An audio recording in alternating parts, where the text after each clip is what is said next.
Olá, caríssimos. Vamos continuar? Vou falar um pouquinho mais de martingais. Vou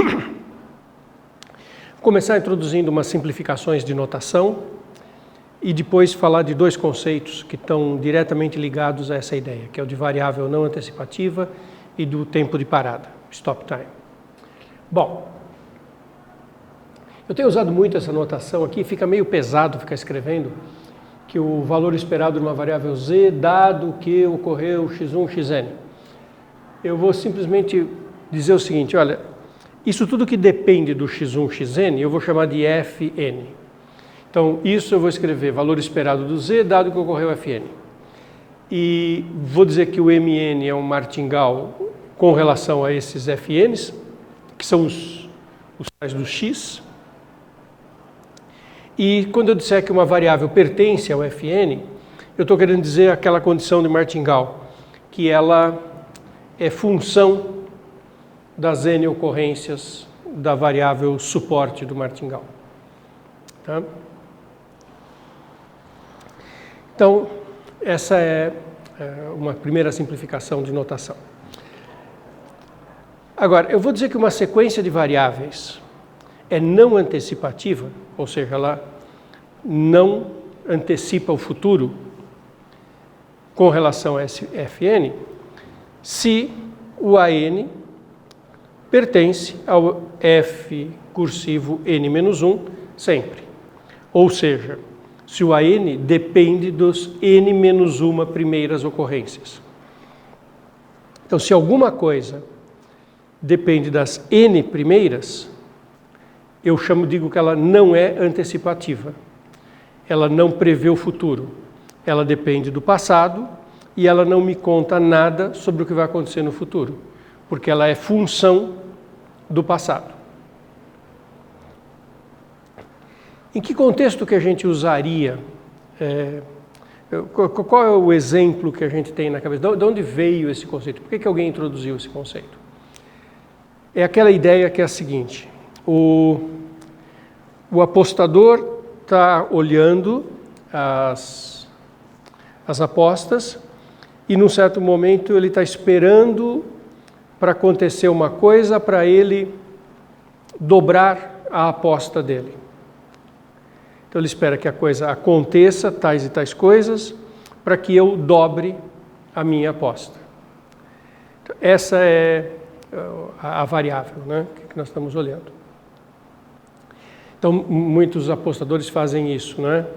Se eu aposto 1, se eu perder eu aposto 2, se eu perder eu aposto 4, até que eu tenho lá uma estratégia para ir dobrando ou qualquer coisa, multiplicando as minhas apostas.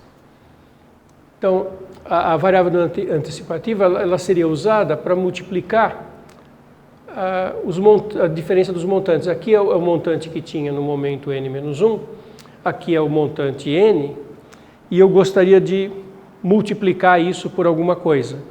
Eu gostaria de aumentar o meu patrimônio, aumentar o meu ganho através de uma aposta, através de uma multiplicação no valor de aposta. Essa aqui é a ideia de variável antecipativa. Isso leva a pensar num conceito que chama-se transformada do martingale. O que é a transformada do martingale?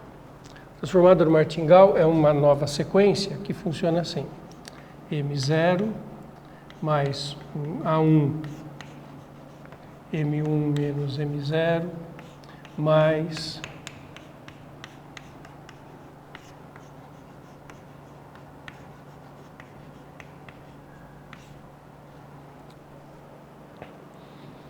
em que esses As são variáveis que eu estou usando para atuar como um multiplicador do meu ganho. Mas agora vamos... então, eu construo a transformada do martingale. Só que eu tenho um teorema muito importante que se chama teorema da transformada do martingale.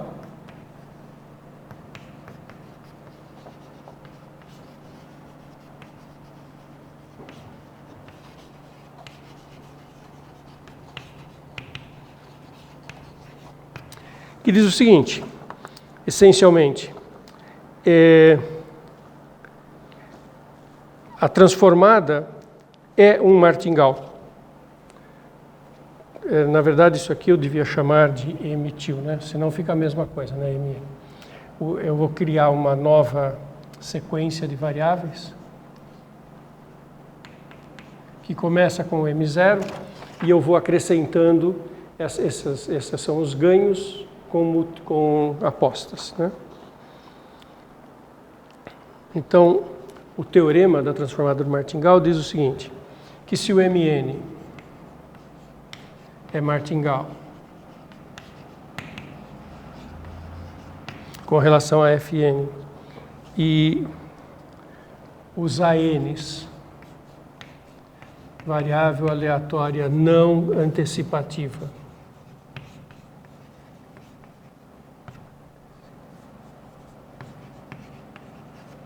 limitadas, então o transformado é um martingale.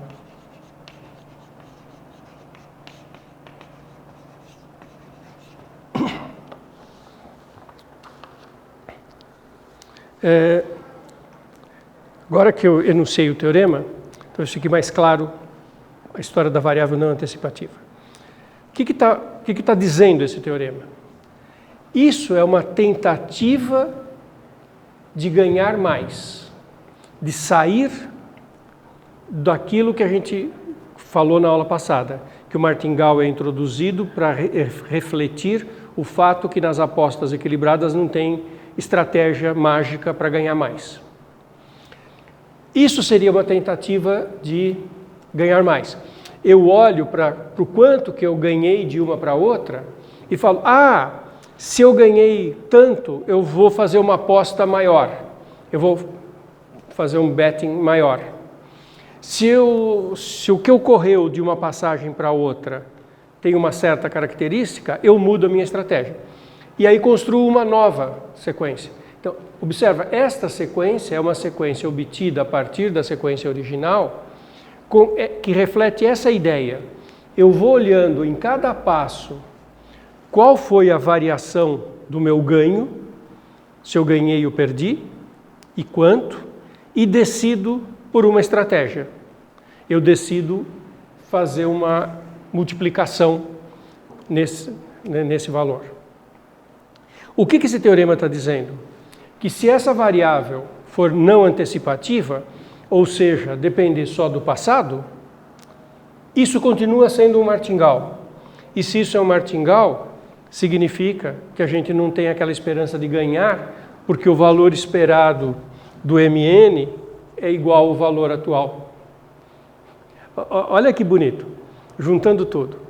Eu tenho o meu Mn, ele é um martingale, meus ganhos são um martingale, ou seja, eu não tenho ganho real. Não tenho estratégia para ter ganho real. Então eu vou fazer uma mudança no meu martingale. Eu vou tentar achar aqueles As, que são as variáveis multiplicativas que me fazem ter um ganho. Construo aquela nova estratégia. O que o teorema está dizendo? Você não teve ganho de verdade. Continua sendo um martingale. Isso é muito forte. Então, a transformada do martingale, definido desta forma, também é um martingale. Então, vamos dar uma olhadinha como que a gente faz para argumentar isso, tá? Bom,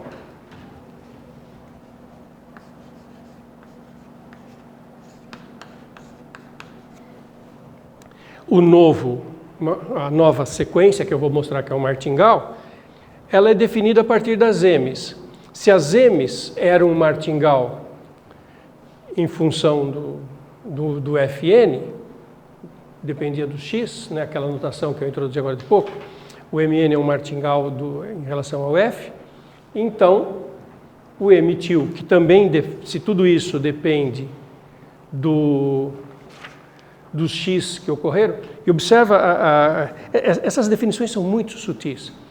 O fato do A ser não antecipativo diz que cada A em particular é função dos x anteriores. Os M são funções dos x anteriores, então o M-til é função dos x anteriores, que é essa condição de ser martingale. É essa condição de ter uma relação funcional. Como o meu A, que seria a minha estratégia, ele também depende do passado, fica tudo dependendo do passado. E agora vamos provar a propriedade básica do martingale, que é o valor esperado. Então, o que eu tenho que provar? Tenho que provar que o valor esperado do Mn-til é o Mn-til menos 1. O que eu vou mostrar é que isso aqui, olha, o valor esperado do Mn-til, Mn menos 1 til, dado que saiu x1, xn, eu estou usando essa notação para dizer o dado que saiu x1, xn, eu vou mostrar que isso é zero. Tá? E isso vai resolver o meu problema, vocês já vão ver por quê. Por que isso é zero? Primeiro, o Mn-til e o Mn menos 1 til são somatórias. Uma vai até n, outra vai até n menos 1. E são muito parecidas, toda a parte inicial é igual. A única coisa que é diferente, que sobra, é o An vezes o Mn menos o Mn menos 1, essa parcelinha, dado que saiu o Fn.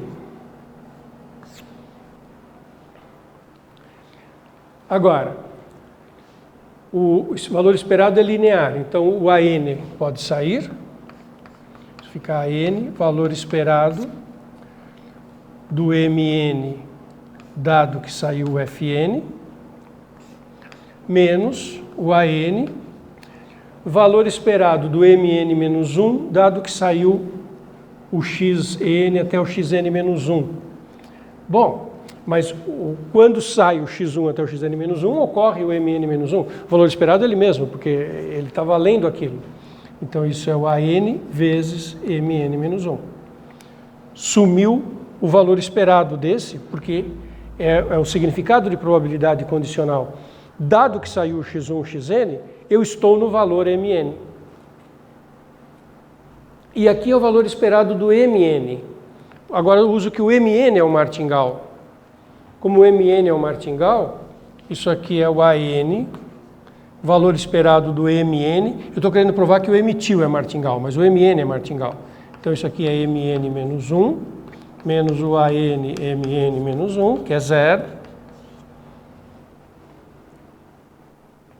Então esta diferença é zero.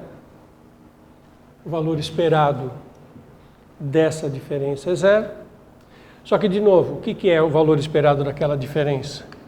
É o valor esperado do Mn til dado Fn menos o valor esperado do Mn menos 1, Fn menos 1, M til Mn menos 1, dado que saiu o Fn menos 1. Mas isso é o próprio Mn menos 1.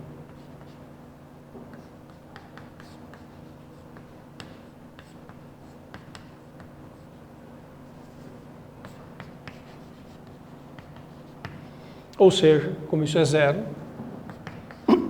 o valor esperado é o Mn menos 1. Então, qual que é a moral dessa história? Que não adianta querer fazer transformada de um martingale para se livrar do fato de ser um martingale, que ele continua sendo um martingale. E para terminar essa aula, eu vou falar desse conceito de tempo de parada. Em inglês é stop the time. Quando a gente dá essas definições assim de forma muito abstrata, parece que elas não fazem muito sentido. Por exemplo, eu posso definir assim, tal, tomando valores, uma variável que toma valores inteiros, incluindo infinito, é um tempo de parada, se o tal ser menor do que n, pertence ao Fn, ou seja, é função das ocorrências de 1 a n. Parece que fica muito vago, muito pouco concreto, né, um negócio desse. Mas vamos voltar e pôr o pé no chão. Pensa o seguinte, o que eu quero? Onde é que eu vou usar isso? Em que situações que eu vou ter uma variável que eu vou chamar de tempo de parada? Bom, uma variável de tempo de parada é uma regra para eu parar um processo. Por exemplo, naquele primeiro exemplo nosso de passeio aleatório, o da soma, o do jogo, do ganho total ou ruína, o que era o tempo de parada? Era o n tal que eu chegasse na soma de ganhos igual àquele valor A maiúsculo, ou perdas no menos B. Então o tempo de parada era o n em que aquilo ocorresse. Nós ficamos fazendo cálculos sobre o primeiro n em que aquilo ocorresse. Você poderia imaginar o processo rodando arbitrariamente? Esquece que você vai parar, deixa o processo rodar. E pode ter várias vezes em que a soma de ganhos bate no A. Bate no A e você deixa o processo seguir, não interrompe. Aí ele sobe, volta, bate no A de novo, depois ele desce, vai lá no menos B. Se você deixa o jogo sendo jogado por um tempo que vai para infinito, muitas vezes você vai passar no A e no B. Isso é o que ocorre. Então, eu vou chamar de tempo de parada uma coisa que eu quero o quê? Eu quero ter uma regra. Quando acontecer tal coisa, eu paro. Então, isso é que é, assim, de maneira concreta a ideia de tempo de parada. É uma regra para eu interromper. No mercado financeiro vive acontecendo isso. Você tem regras para vender ações. Se acontece tal coisa, você vende. Se acontece tal coisa, você compra. Essa aí que é a ideia. Então, não pense no tempo de parada como uma coisa abstrata. Pensa como uma regra que alguém definiu para uma tomada de decisão. Então, a regra para uma tomada de decisão merece ser chamada de tempo de parada se o fato dela ser menor do que n depende só das n ocorrências. Ou seja, se ela depende do passado e não do futuro. Como tem que ser? Uma regra para tomar decisões só é efetiva se ela depender do passado. Então, nós chamamos de tempo de parada uma regra que depende das ocorrências passadas, do x1, xn. A gente poderia estar interessado em saber, esse chama-se processo de parada, é o seguinte, se está a coisa acontecendo, imagina que você está jogando o jogo. Eu quero saber o que acontece quando eu bato nos tempos de parada. Por exemplo, naquele nosso primeiro jogo. Isso aqui é a função indicador, que vale 1 quando ocorre o fenômeno, 0 fora. Então, esse K vai valer 0, 1, né, e esse YK é uma variável, no nosso caso era lá a soma arrecadada. Isso é indicador. Fora do tempo de parada, isso vale 0, então sobe. E quando estiver numa variável que satisfaz a regra do tempo de parada, eu ponho 1. Então, se a gente aplicar isso para aquele nosso primeiro exemplo, ia ser a soma do que ocorre quando nós temos soma igual a A, mais o que ocorre quando a gente tem soma igual a menos B, ia dar A menos B. Porque são duas vezes, né, que a gente tinha ali a parada. Parava quando chegasse no A ou quando chegasse no B. Ambos os valores eram critérios de parada. Então isso chama-se processo de parada. Como às vezes o tempo de parada é infinito, a gente introduz essa notação aqui, NER, para o mínimo entre N e tal. N tal aqui. Estou usando a letra tal. Quer dizer, se eu tiver um tal infinito, eu faço uma truncagem num certo n. E eu defino este processo aqui, mn e tal. De que maneira? É o indicador disso. Se o tempo de parada for menor que o n, entra o tempo de parada. Se o tempo de parada for infinito, entra o n. E eu só olho o meu processo naqueles tempos que são os tempos de parada. Feito esse truncamento, no caso de o tempo de parada ser infinito. E, de novo, este novo processo é o martingale. Vou deixar para vocês verificarem que é o martingale. Usa as ideias que nós temos usado, não é um exercício tão complicado. E o que essas duas aulas de martingale mostraram? Qual que é a ideia do martingale, de onde veio, do jogo honesto, da impossibilidade de ter a estratégia esperta e como que o conceito de martingale aparece num monte de lugares. Nas próximas aulas eu vou falar um pouquinho de processos estocásticos em geral. E vocês vão ver que as duas coisas que nós estudamos, passeio aleatório e martingais, são processos estocásticos. E aí depois a gente volta para as nossas aplicações. Ficamos por aqui agora.